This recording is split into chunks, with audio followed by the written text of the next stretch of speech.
Par exemple, si tu veux écouter Pierre-Louis pour les planches, mais t'es foutu, quoi. 10 ans ou 15 ans ou 20 ans qu'il a le même shape, double stringer pépé en avant Guingamp, tu lui files une table, c'est pareil.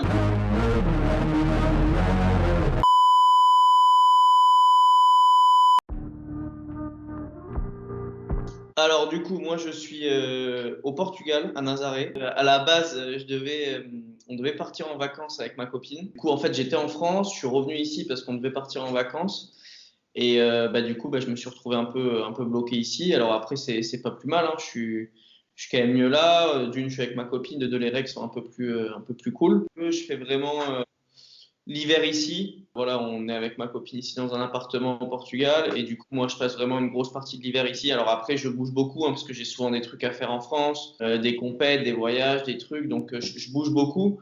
Mais l'hiver, j'essaye de faire un peu mon pied à terre ici parce que franchement, c'est top, quoi. Que ce soit, moi, déjà, j'ai ma copine qui est là, mais surtout après pour les vagues, l'entraînement, tu vois, tu as beaucoup plus d'options qu'en France. C'est quand même meilleur aussi.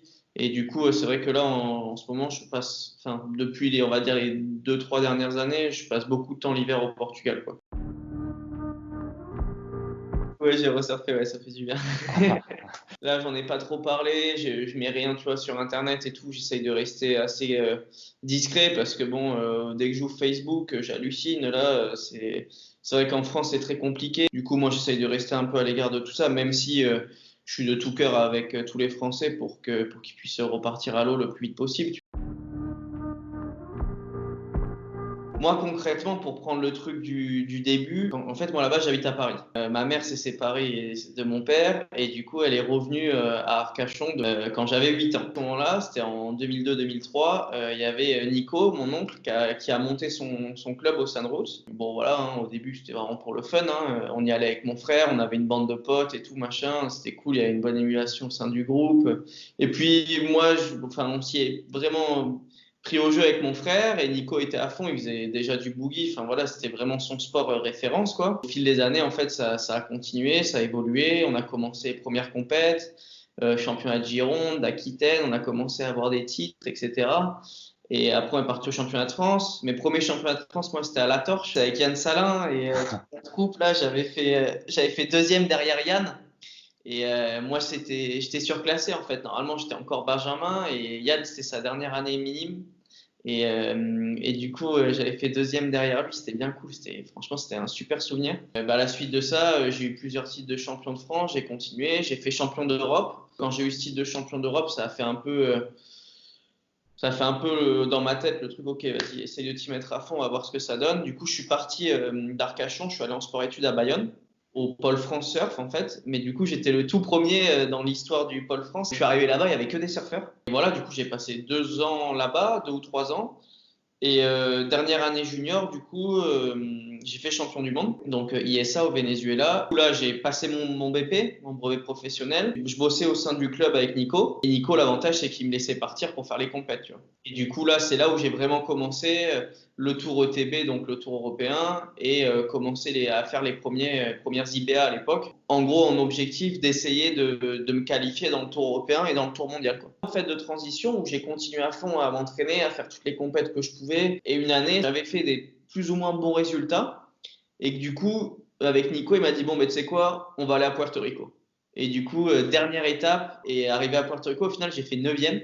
Et ça a été Génial. mon meilleur résultat de l'année. Et du coup, je me suis qualifié. En fait. Je me suis dit, bon, ben là, l'an prochain, fais le truc carré, bouge-toi le cul, trouve des partenaires et essaye d'avoir le budget nécessaire pour faire toute la saison.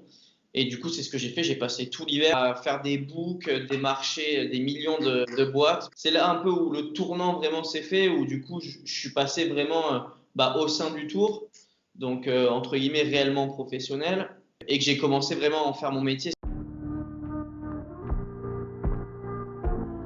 Bah écoute, on va dire que je roule pas sur l'or, hein, c'est très compliqué le bodyboard. Moi, j'ai essayé de prendre un autre chemin, c'est-à-dire, bon, évidemment, j'ai des partenaires bodyboard, tu vois, qui m'aident pour le tour, etc. Mais j'ai aussi joué les jeux un peu plus sur le local, sur Arcachon, et du coup, j'ai des entreprises sur le bassin qui m'aident. Moi, je suis arrivé à un moment où malheureusement, il y avait moins de thunes quand même.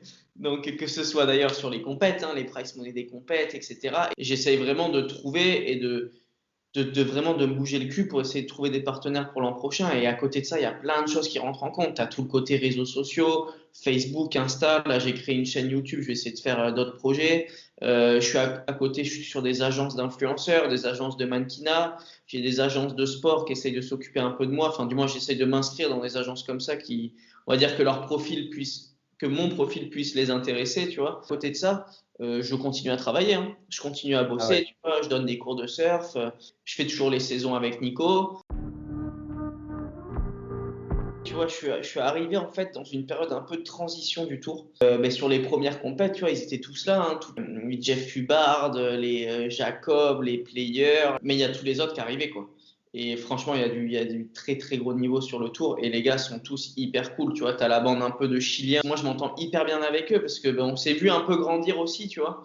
Alan, il est un peu plus vieux, mais les Mathias Diaz, on se voyait sur les ISA, tu vois. Du coup, c'était cool, quoi. Du coup, là, on se retrouve un peu sur le tour, c'est top. Et puis à côté de ça, t'as les autres, hein. T'as Jacob qui fait toujours des étapes, t'as Jeff qui fait toujours des étapes, t'as Amaury, Pierre-Louis, t'as les Hawaïens, t'as Tenner. Après, tous les Sud-Africains, du coup, Tristan, Yann. Enfin voilà, moi, je m'entends hyper bien avec tout le monde, tu vois. Ok. Ils sont tous hyper cool. T'as les Australiens, ils sont trop cool. Les Lewis, George, Davis et tout, ils sont très très bons, ils sont très très marrants.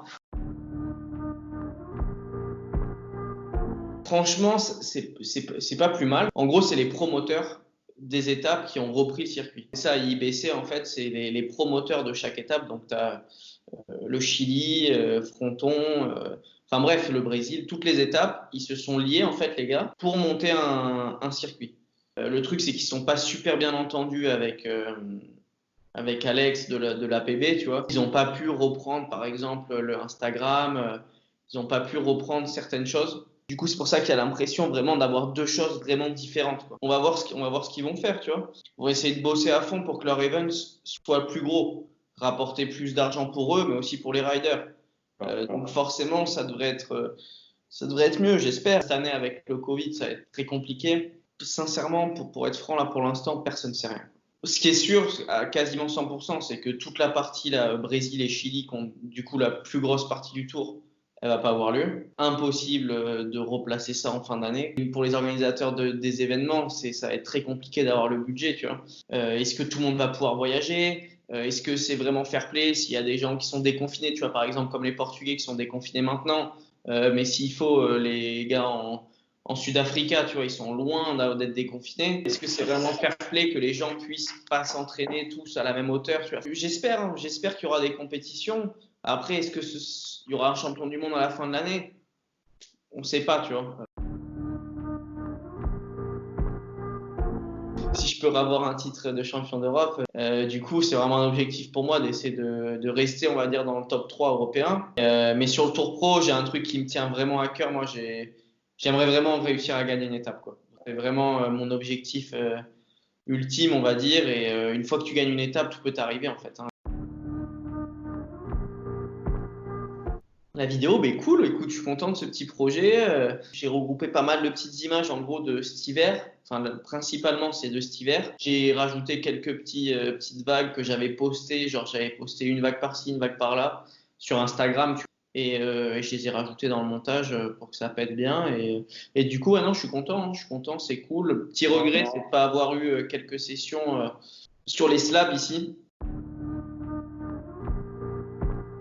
Franchement, il y en a beaucoup, tu vois. C'est bien de prendre un peu de chacun, tu vois. Plein de choses de chacun, tu vois. Et tu prends ce qui est bon pour toi et t'essaies de l'adapter. Mais bon, en référence, Pierrot, il est hallucinant. J'ai l'occasion de surfer vraiment beaucoup avec lui, tu vois. Il fait partie des légendes du sport, tu vois, comme des gars, tu vois. Là, je dis Pierre-Louis, mais j'aurais pu te dire Ben Player, Ryan Hardy, Mitch Rollins, tu vois. Et après, chez les jeunes, franchement, Tenner, il est très impressionnant. Franchement, c'est un des gars qui m'impressionne le plus, quoi.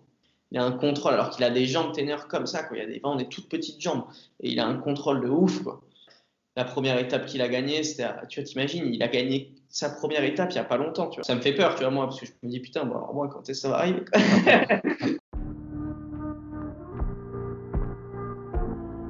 On peut revenir sur le fait que c'est bien de prendre de chaque rider, tu vois. Par exemple, si tu veux écouter Pierre-Louis pour les planches, mais t'es foutu, quoi. 10 ans ou 15 ans ou 20 ans qu'il a le même shape, double stringer PP en avant Guingamp, tu lui files une table, c'est pareil. Pour la petite anecdote, on a eu une session de fou à la Gravière. Session de ouf. Et lui, il était nouvelle planche, PP, double stringer. C'était en janvier, là. Moi, alors pour te montrer, j'avais une board qui était à moitié neuve aussi, énergée, et je la trouvais dure, la board. Et j'étais là, putain, elle est à moitié neuve, fait chier là. C'était gros les vagues, franchement, c'était solide. Il y avait genre bon 2,50 m à la Gravière, comme ça, bien épais, plein mois de janvier, cagoule, l'eau surfroide. Et tu vois, et là je lui dis, non mais Pierre-Louis, te fous pas de ma gueule quand même, elle est trop dure ta planche, avoue-le quoi.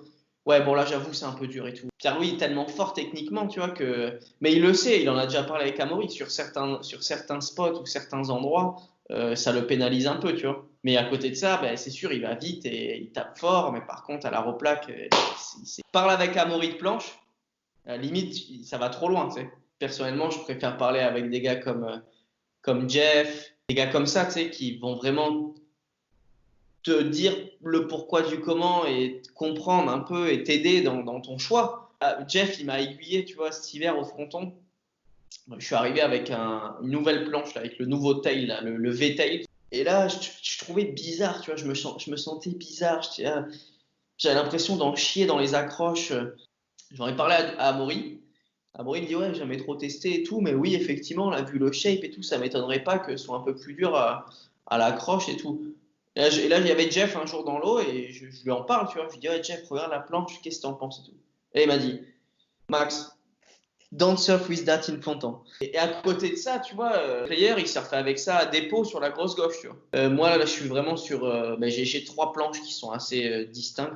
Déjà, j'ai retesté un bad-tail, donc je vais voir un peu ce que ça donne. J'ai pas eu l'occasion de la tester parce que c'est une PP. J'ai celle-ci là du V-tail là. J'utilise quand c'est petit. Je l'ai utilisé notamment au Maroc pour l'ETB cette année. Mais sinon, moi, mon quiver basique, c'est une énergie et une Alpha Flex, là, le nouveau corps, et une PP. Tail, mon chef habituel. Après, je varie juste les tailles en fait. Selon les vagues, bah, si c'est gros qui en va sur un slab, bah, je vais prendre une planche plus courte. Comme je te disais, tu vois, je vis la vie que j'ai toujours rêvé en fait.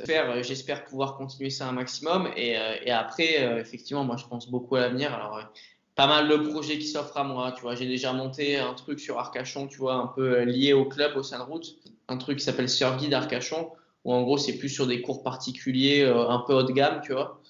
Après, à côté de ça, je suis en train de penser à essayer d'organiser un peu des cliniques un peu ici au Portugal.